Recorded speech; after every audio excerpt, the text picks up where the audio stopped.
करेंगे what is the angina. ठीक है, तो बेसिकली एंजाइना पेक्टोरिस के बारे में अगर हम बात करें, ठीक है गाइस, तो एंजाइना पेक्टोरिस के बारे में अगर हम बात करें तो व्हाट इज द एंजाइना, तो देखो ये पेशेंट है, this is the patient of angina pectoris, this is the patient of angina pectoris, और इस पेशेंट का जो है यहाँ पर जो है हार्ट है, क्या है, दिस इज द हार्ट। अब देखो गाइस, ये जो रेड कलर की तुमको दिख रही है, दिस इज द आयोटा, है ना। तो आयोटा के देखो तीन ब्रांच लगे निकले हुए, एक ब्रांच ये, एक ब्रांच ये ब्रांच जो है इसको बोलते हैं सिफेलो ब्राचियोसेफेलिक आर्टरी, जो कि लंग्स को ब्लड सप्लाई करती है, और ये वाली जो आर्टरी होती है इसको बोलते हैं कॉमन कैरोटिड आर्टरी, और ये जो सबसे लास्ट वाली जो आर्टरी होती है इसको बोलते हैं सबक्लेवियन आर्टरी। ठीक है, तो गाइस देखो, हार्ट जो होता है ये पूरे बॉडी को जो है ब्लड सप्लाई करता है। ठीक है, लेकिन क्या हार्ट को भी, हार्ट के सेल्स को भी ऑक्सीजन की जरूरत है, न्यूट्रिएंट्स की जरूरत है। तो गाइस देखो, ये जो तुमको दिखाई दे रही है, दिस इज द, जो आपको ये ब्लड वेसल्स दिखाई दे रही है, ये आर्टरी दिखाई दे रही है, this is the coronary, this is the coronary artery, this is the coronary artery. तो एंजाइना पेक्टोरिस के कंडीशन में देखो क्या होता है गाइस, अब यहाँ पे दिख रहा होगा, यहाँ पे क्या दिख रहा है, यहाँ पे आपको दिख रहा होगा कि एक आर्टरी है, basically this is the coronary artery. ठीक है, कोरोनरी आर्टरी डिजीज है। ठीक है, तो इसमें क्या हो रहा है, तो गाइस देखो, you can see the this diagram, you can see the this diagram. कहने का मतलब यहाँ पे देखो फैट का डिपोजिशन हो गया है, फैट का क्या हो गया है, डिपोजिशन हो गया है, जिसके वजह देखो इधर पे क्या है, ब्लड ज्यादा है, बट इधर पे क्या हो गया, ब्लड कम हो गया है। ठीक है, तो यहाँ पे जब ब्लड कम हो गया है तो कहने का मतलब कहीं ना कहीं ऑक्सीजन का भी क्या हो गया है, कमी हो गया है। अब ये कोरोनरी आर्टरी देखो किसको सप्लाई करती है, ये हार्ट के मसल्स को ऑक्सीजन सप्लाई करती है। अब देखो यहाँ पे ऑक्सीजन तो सही है, लेकिन यहाँ पे प्लेक के फॉर्मेशन होने के कारण देखो यहाँ पे ब्लड का लेवल क्या हो गया, गिर गया, यहाँ पे ब्लड का लेवल गिर गया है। तो अगर ब्लड का लेवल गिरेगा तो क्या होगा, ऑक्सीजन का भी डिमांड क्या हो जाएगा, ऑक्सीजन का भी क्या हो जाएगी, कमी हो जाएगी। और जब ऑक्सीजन कम होगा, तो गाइस ऑक्सीजन कम होगा तो इस मसल सेल्स को जो है ऑक्सीजन नहीं मिलेगा, और आपको पता है कि ऑक्सीजन नहीं मिलती है, ऑक्सीजन नहीं होता है तो एटीपी का फॉर्मेशन नहीं हो पाता है। रॉकिंग अर्जुन बोल रहे हैं, good evening sir, very good evening, very good evening, है ना। तो हम क्लास स्टार्ट कर दिए हैं, हमारे साथ जुड़े रहिएगा। कंप्लीट टॉपिक आज हम बात करेंगे एंटी एंजाइनल ड्रग के बारे में। सबसे पहले हम पैथोलॉजी बात कर लेते हैं, डिफिनीशन बात कर लेते हैं, टाइप ऑफ एंजाइना बात करते हैं। ठीक है, तो अब देखो यहाँ पे क्या हो गया, ब्लड की कमी हो गई, तो मतलब यहाँ पे जो है ब्लड की सप्लाई कम हो गई, इस किसमें, इस हार्ट के मसल्स को। अब जब हार्ट के मसल को ऑक्सीजन की सप्लाई कम हो गई, तो आप समझ रहे हो कि ब्लड के अंदर ग्लूकोज और प्लस ऑक्सीजन मिलके क्या बनाते हैं, एटीपी। अब देखो एटीपी का प्रोडक्शन नहीं हो रहा है, यहाँ पे एटीपी का प्रोडक्शन नहीं होगा तो ऑक्सीजन भी का मतलब ये सेल भी काम करना बंद कर देंगे। ठीक है, तो कहने का मतलब एंजाइना के कंडीशन में क्या होता है, एंजाइना के कंडीशन, अब देखो यहाँ पे ऑक्सीजन का डिमांड कम हो गया है, मतलब ऑक्सीजन कम पहुंच रही है, तो कहने का मतलब देखो स्प्रेडिंग ऑफ पेन, यहाँ पे क्या होगा, हार्ट में बहुत, चेस्ट में बहुत तगड़ा पेन होगा, इसलिए एंजाइना पेक्टोरिस को हम लोग बोलते हैं पेन सिंड्रोम। क्या बोलते हैं, pain syndrome. You can see the, you can see the, you can see the definition of angina pectoris. देखो एंजाइना पेक्टोरिस क्या है, angina pectoris is characterised by sudden severe pressing chest pain या heaviness radiating neck jaw and back and arm. ठीक है, it is often associated with diaphoresis and tachycardia and nausea. ठीक है, angina is caused bye, देखो देखो यहाँ पे क्या लिखा है, थर्ड ऑप्शन में देखो ये क्या लिखा है, angina is caused by coronary flow that is insufficient to meet oxygen demand of the myocardium, myocardium cells. ठीक है, तो करने का मतलब एंजाइनल पेक्टोरिस क्या है, एंजाइनल पेक्टोरिस क्या है आप समझो, एंजाइनल पेक्टोरिस क्या है, ये हमारी क्या है, हार्ट है, ये हमारी क्या है, हार्ट है। मान लो ये तुम्हारी क्या है, दिस इज योर हार्ट। इसमें कितने चैम्बर होते हैं, 4 चैम्बर। देखो ये चैम्बर जो होती है, this is the left ventricle, this is the left ventricle. तो लेफ्ट वेंट्रिकल पूरे बॉडी को क्या करती है, है, ब्लड सप्लाई करती है, लेकिन इस हार्ट के मसल्स को भी क्या चाहिए, ब्लड सप्लाई चाहिए। लेकिन इस हार्ट के मसल्स को भी क्या चाहिए, ब्लड सप्लाई चाहिए। लेकिन इस हार्ट के मसल्स को भी क्या चाहिए, ब्लड सप्लाई चाहिए। लेकिन इस हार्ट के मसल्स को भी क्या चाहिए, ब्लड चाहिए, और ब्लड का सबसे पावरफुल वर्क क्या होता है, ऑक्सीजन और न्यूट्रिएशन का क्या करना है, ट्रांसपोर्ट करना है। तो इनसफिशिएंट, देखो यहाँ पे क्या लिया, insufficient to meet oxygen demand of the myocardial cells, या हार्ट कह लीजिए, हार्ट कह लीजिए, इस कंडीशन को हम लोग क्या बोलते हैं, एंजाइनल पेक्टोरिस। क्या बोलते हैं, एंजाइनल पेक्टोरिस। क्या बोलते हैं, एंजाइनल पेक्टोरिस। तो अगर का एंजाइनल पेक्टोरिस कोई पूछता है, what is the anginal pectoris, अगर कोई आपसे पूछता है what is the anginal pectoris, तो सिंपली आपको बता देना है, anginal pectoris is the insufficient oxygen reach to the myocardial cells of the heart is called anginal pectoris. अब समझ में आ गया। और जब भी एंजाइनल पेक्टोरिस होती है तो बहुत ज्यादा क्या होता है, पेन होता है, सीवियर पेन। अगर आपके हाथ को काट के निकाल दिया जाए या आपके पैर को काट के निकाल दिया जाए तो उतना पेन नहीं होगा जितना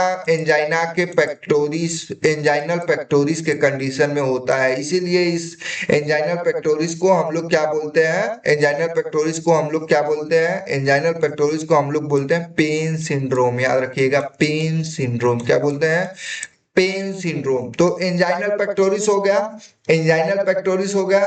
तो देखो एंजाइनल पेक्टोरिस में क्या होता है, नेक पेन करता है, जॉ पेन करता है, बैक पेन करता है, आर्म पेन करता है। ठीक है, तो नेक पेन करेगा, जॉ पेन करेगा, बैक पेन करेगा, आर्म करेगा। और जब इतना एक साथ पेन करेगा तो इसी को लोग बोलते हैं क्या, सिंड्रोम। क्या बोलते हैं, सिंड्रोम। तो इसीलिए हम लोग इसको एंजाइनल पेक्टोरिस को क्या बोलते हैं, पेन सिंड्रोम। क्या बोलते हैं, पेन सिंड्रोम। ठीक है, क्या बोलते हैं, पेन सिंड्रोम। समझ में आया है, समझ में आ गया तो कमेंट में कर दीजिए कि हाँ सर समझ में आ गया है। समझ में आ गया तो आप कमेंट में बताओ कि हाँ सर समझ गया, आ गया definition of anginal pectoris. Anginal pectoris का डिफिनीशन समझ में आ गया तो आप कमेंट में बताओ कि हाँ सर समझ में आ गया है कि एंजाइनल पेक्टोरिस का क्या है डिफिनीशन। ठीक है,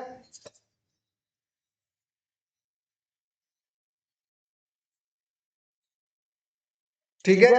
तो एंजाइनल पेक्टोरिस हो गया। अब हम बात करेंगे there are types of anginal pectoris. क्या टाइप्स ऑफ एंजाइनल पेक्टोरिस, देखो तो first is, sir please tell me one more time, sir please tell me one more time. देखो बेटा, इसमें क्या आपको दिक्कत आ रही है, इसमें कोई दिक्कत नहीं है। अब ये देखो, यहाँ पे, यहाँ से ही समझ जाओ, यहाँ से क्या समझ जाओ, यहाँ से क्या समझ यहाँ से ही आप समझ जाओ एंजाइनल पेक्टोरिस क्या है, एंजाइनल पेक्टोरिस क्या है। ठीक है, यहाँ से आप समझ जाओ कि एंजाइनल पेक्टोरिस क्या है। ठीक है, अब देखो ये पेशेंट है, ये क्या है, एक हार्ट पेशेंट है। एक्चुअली ये क्या है, एंजाइनल पेक्टोरिस का पेशेंट है। ठीक है, एक एंजाइनल पेक्टोरिस का पेशेंट है। अब इसका हार्ट हमने जो है निकाल के यहाँ पर रख दिया, आप समझ रहे हो। तो देखो दिस इज द हार्ट। अब देखो हार्ट को सप्लाई करने के लिए क्या चाहिए, आर्टरी चाहिए। और हार्ट को जो सप्लाई करता है उसको हम लोग बोलते हैं कोरोनरी आर्टरी। उसको क्या बोलते हैं, कोरोनरी आर्टरी। तो देखो कोरोनरी आर्टरी का देखो हम लोग यहाँ पे एंजाइनल पेक्टोरिस का जो कोरोनरी आर्टरी है उसको हमने कट करके यहाँ पर दिखाया हुआ है। तो देखो, अब देखो यहाँ कोरोनरी आर्टरी में जो हो रहा है, एक डिजीज प्रॉब्लम क्रिएट हो रही है जिसको हम बोलते हैं कोरोनरी आर्टरी डिजीज, है ना, सीएडी बोलते हैं। कभी कभी सीएडी को हम लोग एथेरोस्क्लेरोसिस बोलते हैं। क्या बोलते हैं, एथेरोस्क्लेरोसिस। एथेरोस्क्लेरोसिस का मतलब होता है कोरोनरी आर्टरी में प्लेक का फॉर्मेशन होना। क्या होना, प्लेक का फॉर्मेशन होना। ठीक है, और ये प्लेक कैसे बनता है, लिपिड से बनता है। याद रखेंगे, किससे बनता है, लिपिड से बनता है, फैट से बनता है। किससे बनता है, लिपिड और फैट से बनता है। तो देखो यहाँ पर कोरोनरी आर्टरी का ब्लड का फ्लो क्या है, नॉर्मल है, दिस इज द नॉर्मल। लेकिन जैसे ही प्लेक का फॉर्मेशन हुआ, जैसे ही प्लेक का फॉर्मेशन हुआ, देखो अब यहाँ पे ब्लड लेवल क्या हो गया, कम हो गया। अब देखो ब्लड लेवल कम हो गया तो हमारा आरबीसी का काम क्या होता है, आरबीसी का क्या काम, ब्लड में 3 तरीके के सेल होते हैं, आरबीसी, डब्ल्यूबीसी एंड प्लेटलेट। तो बेसिकली हमको आरबीसी को देखना है। आरबीसी का काम क्या है, ऑक्सीजन और न्यूट्रिएंट्स को क्या करना है, ट्रांसपोर्ट करना है। तो यहाँ पे देखो एथेरोस्क्लेरोसिस हो गया। प्लेग हो गया, प्लेग का फॉर्मेशन हो गया, जिसके वजह से ब्लड सप्लाई नहीं हो रहा है। तो ब्लड अगर सप्लाई नहीं होगा तो ऑक्सीजन भी क्या हो जाएगी, कम हो जाएगी। और जब आपको पता है कि ऑक्सीजन और ग्लूकोज जब जाएंगे ही नहीं तो इसका एटीपी का प्रोडक्शन नहीं होगा, एटीपी का प्रोडक्शन नहीं होगा, और एटीपी का प्रोडक्शन नहीं होगा तो ये हार्ट काम करना बंद कर देगा। इसी को हम लोग क्या बोलते हैं, इसी को हम लोग क्या बोलते हैं, हार्ट फेल्योर बोलते हैं। इसी को क्या बोलते हैं, हार्ट फेल्योर। तो मतलब anginal pectoris also cause the heart failure. कहने का मतलब, अब देखो एंजाइनल पेक्टोरिस सिंपल क्या है, एंजाइनल पेक्टोरिस क्या है, angina is cause by the coronary flow that is insufficient to meet oxygen demand of the myocardial myocardial cells. कहने का मतलब अगर ये सेल्स है, इस सेल ये हमारा हार्ट है, ये हार्ट का सेल्स है, ठीक है, मायोकार्डियल सेल्स है। तो इसको कॉन्ट्रैक्ट होने के लिए क्या चाहिए, ऑक्सीजन चाहिए। बट उतना ऑक्सीजन का सप्लाई नहीं हो पा रहा है जिसके वजह से कॉन्ट्रैक्शन हो सके। क्यों नहीं हो पा रहा है, क्योंकि कोरोनरी आर्टरी में क्या बना हुआ है, प्लेक बन गया है, ठीक है, प्लेक बन गया है, जिसको हम लोग क्या बोलते हैं, एथेरोस्क्लेरोसिस। क्या बोलते हैं, एथेरोस्क्लेरोसिस बोलते हैं, ठीक है, क्या बोलते हैं, एथेरोस्क्लेरोसिस, ठीक है। और जब भी आपको क्या, आपको एंजाइना जब भी होगा तो क्या होगा, नेक पेन करेगा, जॉ पेन करेगा, बैक पेन करेगा, आर्म पेन करेगा, ठीक है। तो नेक, जॉ एंड बैक पेन करेगा, ठीक है, नेक एंड जॉ क्या करेगा, पेन करेगा। इसीलिए हम लोग इसको क्या बोलते हैं, पेन सिंड्रोम बोलते हैं। क्या बोलते हैं, पेन सिंड्रोम बोलते हैं। क्या बोलते हैं, याद रखेंगे, पेन सिंड्रोम बोलते हैं। ये बहुत ज्यादा पेन करेगा। अगर आप एंजाइना पेक्टोरिस के प्रभाव से गुजर रहे हैं, इफेक्ट से गुजर रहे हैं, तो it is a severe pain, इसीलिए इसको बोलते हैं पेन, ठीक है, इसे पेन सिंड्रोम। समझ में आया कि एंजाइनल पेक्टोरिस क्या है। तो सिंपल सा आप समझिए, एंजाइनल पेक्टोरिस जो होती है वो कोरोनरी आर्टरी में ऑक्सीजन का डिमांड कम हो जाता है, ठीक है, मायोकार्डियल सेल्स के अंदर इनसफिशिएंट ऑक्सीजन पहुंचता है, जिसके वजह से एंजाइनल पेक्टोरिस होता है, ठीक है, जिनके वजह से एंजाइनल पेक्टोरिस होता है। और ये ऑक्सीजन डिमांड कैसे कम हो रहा है, due to CAD, due to CAD, coronary artery disease. अब कोरोनरी आर्टरी डिजीज क्या है, due to blockage of coronary artery या formation of plaque in a coronary artery, ठीक है, formation of plaque in a coronary artery. आप यहाँ देख सकते हो, दिस इज द प्लेक। यहाँ जो येलो येलो का दिख रहा है, यहाँ देख रहे हो, दिस इज द प्लेक। अब देखो यहाँ पे पूरा प्लेक भर गया है, तो आगे जो है ब्लड का सप्लाई नहीं होगा। अब जब ब्लड का सप्लाई नहीं होगा तो ऑक्सीजन की डिमांड, यहाँ पे ऑक्सीजन जितना हार्ट के मसल्स को ऑक्सीजन चाहिए उतना नहीं मिल पाएगा, जिसके वजह से एंजाइनल पेक्टोरिस होगी, ठीक है। चलो ठीक है, अब हम बात करते हैं टाइप ऑफ एंजाइनल पेक्टोरिस। तो देखो तीन तरीके की एंजाइनल पेक्टोरिस होती है। One is the stable angina, another is the unstable angina, and third is the variant angina. तीन तरीके की एंजाइनल पेक्टोरिस होती है। One is the stable angina, another is the unstable angina, another is the variant angina. तो आप देखो stable angina क्या है, अनस्टेबल एंजाइना क्या है, और वेरिएंट एंजाइना क्या है, हम आपको बताते हैं। देखो this is the stable angina, this is the stable angina. ये क्या है, स्टेबल एंजाइना। तो स्टेबल एंजाइना में क्या होता है, प्लेक का फॉर्मेशन हो जाता है। क्या हो जाता है, प्लेक का फॉर्मेशन हो जाता है। देखो यहाँ देखो स्टेबल एंजाइना में क्या होगा, प्लेक का फॉर्मेशन होगा। प्लेक कैसे बन रहा है, प्लेक कैसे बन रहा है, प्लेक बन रहा है by the deposition of fat, by the deposition of fat, है ना, by the deposition fat in किसमें, कोरोनरी आर्टरी में, क्योंकि एंजाइना तभी होगा, ठीक है। Student life 21, hello sir, hello student life, hello. तो देखो स्टेबल एंजाइना के कंडीशन में क्या हो रहा है, प्लेक का फॉर्मेशन। जब तुम्हारे कोरोनरी आर्टरी में प्लेक का फॉर्मेशन होगा। अब प्लेक क्या है, basically deposition of cholesterol and fats, cholesterol and fat, इसको हम लोग बोलते हैं स्टेबल एंजाइना। जब आपकी कोरोनरी आर्टरी में, यहाँ देखो this is the coronary artery, ये क्या है, कोरोनरी आर्टरी है। जब इस आर्टरी में क्या होगा, फैट और क्या हो जाएगा, फैट और लिपिड्स डिपोजिट हो जाएगा। उस कंडीशन में जो प्रॉब्लम एंजाइना क्रिएट होगी, this is the stable angina. कैसा, स्टेबल एंजाइना।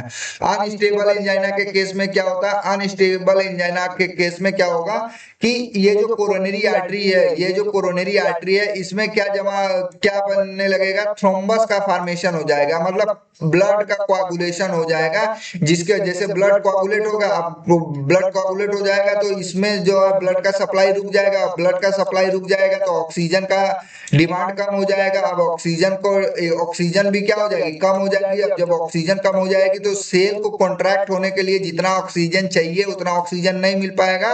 तो इस कंडीशन को हम लोग क्या बोलते हैं, अनस्टेबल एंजाइना। ठीक है, वेरिएंट एंजाइना में क्या होता है, अब जैसे ये कोरोनरी आर्टरी है, ये क्या है, एक कोरोनरी आर्टरी है, लेकिन जब आप वेरिएंट एंजाइना को देखेंगे तो इस कोरोनरी आर्टरी में ऐसे जो है वैसोस्पाज्म हो जाएगा। आप यहाँ देख लो, ठीक है, आप इसको देख लो। टाइप्स ऑफ एंजाइनल पेक्टोरिस की बात करेंगे तो 3 तरीके का एंजाइनल पेक्टोरिस होती है। One is the stable angina, another is the unstable angina, another is the variant angina. देखो स्टेबल एंजाइना में क्या होता है, स्टेबल एंजाइना में कैल्सिफाइड एथेरोस्क्लेरोटिक हो जाती है। कहने का मतलब कि इसमें प्लेक का फॉर्मेशन हो जाता है। क्या बन जाता है, प्लेक बनता है। क्या बनता है, प्लेक बनता है। और ये प्लेक किसका बना होता है, basically plaque is deposition of, deposition बताओ प्लेक किसका बना होता है, कमेंट में बताओ। Deposition of fat, lipids and calcium ion. ठीक है, fat, lipids and calcium ion. ठीक है, दूसरा देखो हमने बताया अनस्टेबल एंजाइना। तो अनस्टेबल एंजाइना के कंडीशन में क्या होता है, ब्लड क्लॉट हो जाता है, थ्रोम्बस का फॉर्मेशन हो जाता है। ठीक है,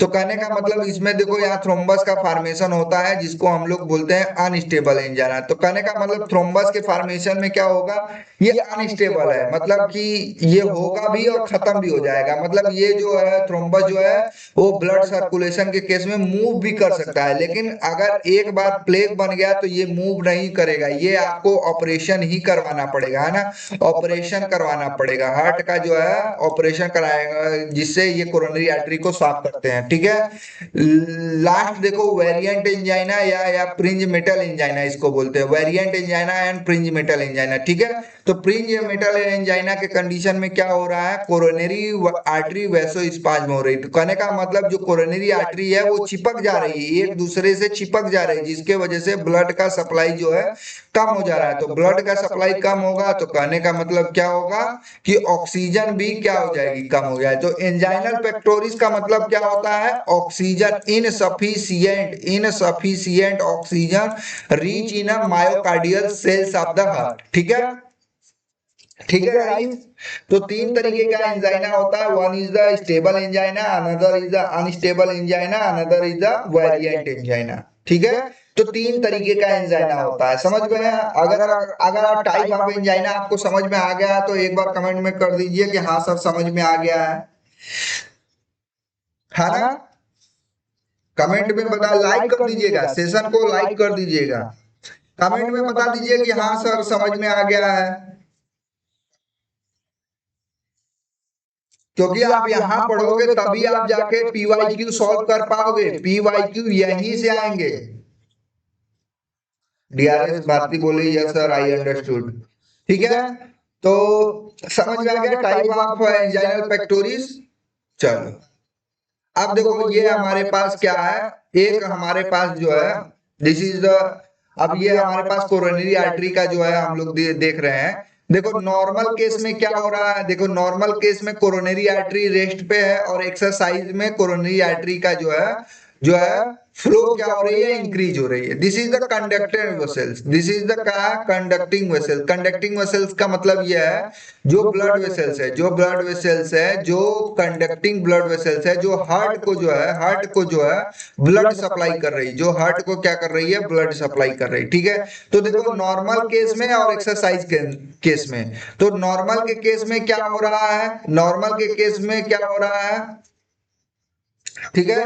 देखो यहाँ पे नॉर्मल केस में क्या हो रहा है, 2 तरीके का वेसल्स है, कंडक्टिंग वेसल और रेजिस्टेंस वेसल, कंडक्टिंग वेसल्स और रेजिस्टेंस वेसल। ठीक है, तो जो कंडक्टिंग वेसल्स में देखो रेस्ट में क्या हो रहा है, दिस इज द नॉर्मल, लेकिन एक्सरसाइज के कंडीशन में फ्लो क्या हो रही है, इंक्रीज हो रही है, फ्लो क्या हो रही है, इंक्रीज हो रही है। ठीक है, तो कहने का मतलब कंडक्टिंग वेसल्स और रेजिस्टेंस वेसल्स दोनों में ही क्या हो रहा है, फ्लो क्या हो रही है, इंक्रीज हो रही है, ब्लड का फ्लो क्या हो रही है, इंक्रीज हो रही है इन द एक्सरसाइज स्टेज में। ठीक है, कहने का मतलब आप देखो हार्ट को जब ब्लड सप्लाई होता है ना, जब कोरोनरी हार्ट जो है ब्लड सप्लाई करती है किसको, हार्ट को जब करती है तो coronary artery further divide into 2 artery, one is the conducting blood vessel, another is the resistance blood vessel। ठीक है, है, आप इतना बात याद रखिए, दो ब्लड वेसल्स याद रखिए, किसके, कोरोनरी आर्टरी के, कोरोनरी आर्टरी के दो ब्लड वेसल्स है, one is the conductant, another is the resistance, ठीक है। तो देखो, हाँ, रॉकिंग रॉकिंग अर्जुन बोल रहे हैं, यस सर, ठीक है। तो देखो दोनों नॉर्मल कंडीशन में क्या हो रहा है, नॉर्मल कंडीशन में क्या हो रहा है, नॉर्मल कंडीशन में दोनों ही देखो, देखो क्या हो रहा है, फ्लो इंक्रीज है, दोनों में ब्लड का फ्लो क्या हो रही है, इंक्रीज हो रही है एक्सरसाइज के कंडीशन में, ठीक है।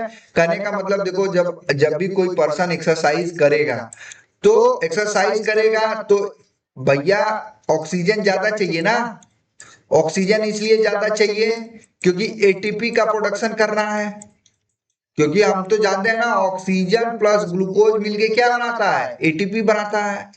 अब ये बताओ, आप एक्सरसाइज कर रहे हो, आपकी ये जो आर्टरी है, ये जो आर्टरी है, ये जो है ब्लॉक है, अब कंडक्टिंग वेसल्स भी ब्लॉक है, रेजिस्टेंस वेसल भी ब्लॉक है, तो क्या ब्लड का फ्लो बढ़ेगा या घटेगा, आप बताओ, ब्लड का फ्लो बढ़ेगा या घटेगा, आप बताओ।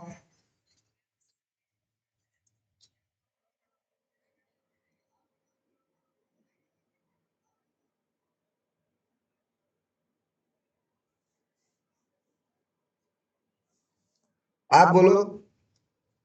तो जाहिर सी बात है घटेगी, क्योंकि ऑलरेडी देखो ब्लॉक है, तो देखो क्लासिकल एंजाइना के कंडीशन में क्या हो रहा है और वेरिएंट एंजाइना के कंडीशन में क्या हो रहा है। देखो क्लासिकल एंजाइना के केस में एथ्रोमा बढ़ रहा था, एथ्रोमा बढ़ रहा था, जिसको हम लोग क्या बोलते हैं, प्लेग बोलते हैं, क्या बोलते हैं, प्लेग बनते हैं ना, क्या बोलते हैं। तो अगर प्लेग बनेगा तो दोनों में देखो, यहाँ पे कंडक्टिंग वेसल है, दिस इज द कंडक्टिंग, और ये क्या है, ये क्या है, रेजिस्टेंस वेसल। तो दोनों में देखो यहाँ फ्लो नॉट इंक्रीज, यहाँ पे ब्लड का फ्लो क्या हो रहा है, इंक्रीज नहीं हो रहा है। अब देखो जब ब्लड का फ्लो नहीं इंक्रीज होगा तो ऑक्सीजन भी क्या होगा, कम हो जाएगा। अब जब ऑक्सीजन कम हो जाएगा तो कॉन्ट्रैक्शन करने के लिए जितना ऑक्सीजन चाहिए उतना ऑक्सीजन नहीं मिलेगा, तो क्या हो जाएगा, एंजाइनल पेक्टोरिस हो जाएगा, एंजाइनल पेक्टोरिस हो जाएगा। इसीलिए देखो एक्सरसाइज करते करते बहुत लोगों को क्या हो जाता है, चेस्ट पेन होने लगता है,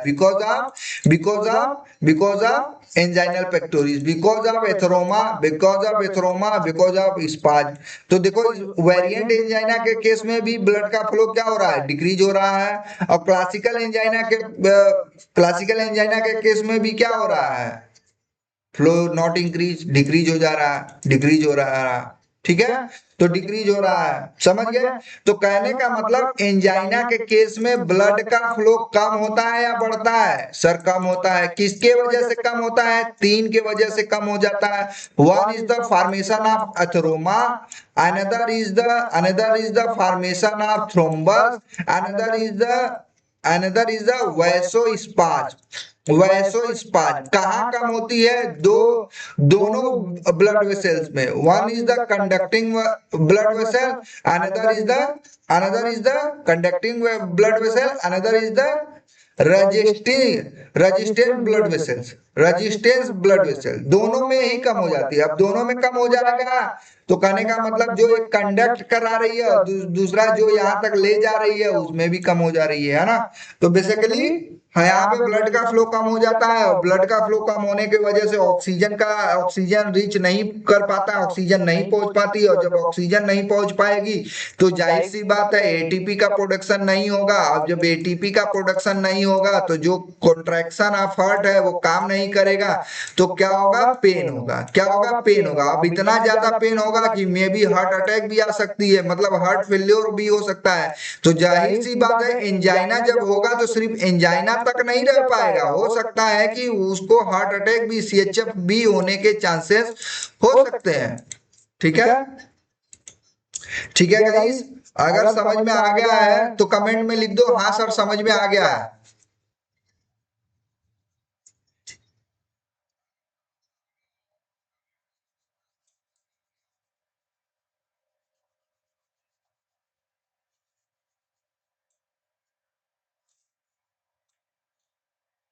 हाँ बिल्कुल, विल डिक्रीज सर, बिल्कुल। दोनों ही कंडीशन में, दोनों ब्लड वेसल्स में क्या हो जाएगा, डिक्रीज हो जाएगा ब्लड का फ्लो। दोनों ही कंडीशन में ब्लड का फ्लो क्या हो जाएगा, डिक्रीज हो जाएगा। मतलब कंडक्टिंग ब्लड वेसल्स में भी कम कम हो जाएगा, और रेजिस्टेंस ब्लड वेसल्स में भी क्या हो जाएगा, कम हो जाएगा। किस क्यों कम हो जाएगा? Due to atheroma, due to spasm और due to thrombus formation, due to thrombus formation, due to thrombus formation, ठीक है, ड्यू टू थ्रोम्बस फॉर्मेशन, ठीक है, ठीक है।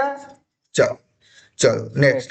अब देखो, अब हम लोग पैथोलॉजी समझ गए। अब हम लोग पैथोलॉजी समझ गए हैं तो क्या हम लोग ट्रीटमेंट भी कर सकते हैं? बिल्कुल सर कर सकते हैं। जो भी हमारी ड्रग है इन्हीं के बेस पे करेगी। या तो तुम क्या करो, या तो ये थ्रोम्बस को हटा दो, इस थ्रोम्बस को हटा दो, या तो जो ये वैसोस्पाज्म हो रहा था इसको डायलेट कर दो, इसको क्या कर दो, डायलेट कर दो, इसको क्या कर दो, डायलेट कर दो, या तो ऑक्सीजन का डिमांड ही कम कर दो, ऑक्सीजन का क्या कर दो, डिमांड ही कर दो। कहने का मतलब जो कॉन्ट्रैक्शन हो रहा था, जो कॉन्ट्रैक्शन होने का, देखो जब कॉन्ट्रैक्शन तुम करोगे तो हार्ट को क्या चाहिए, हार्ट को क्या चाहिए, ऑक्सीजन चाहिए। ऑक्सीजन क्या देती है, एटीपी देती है।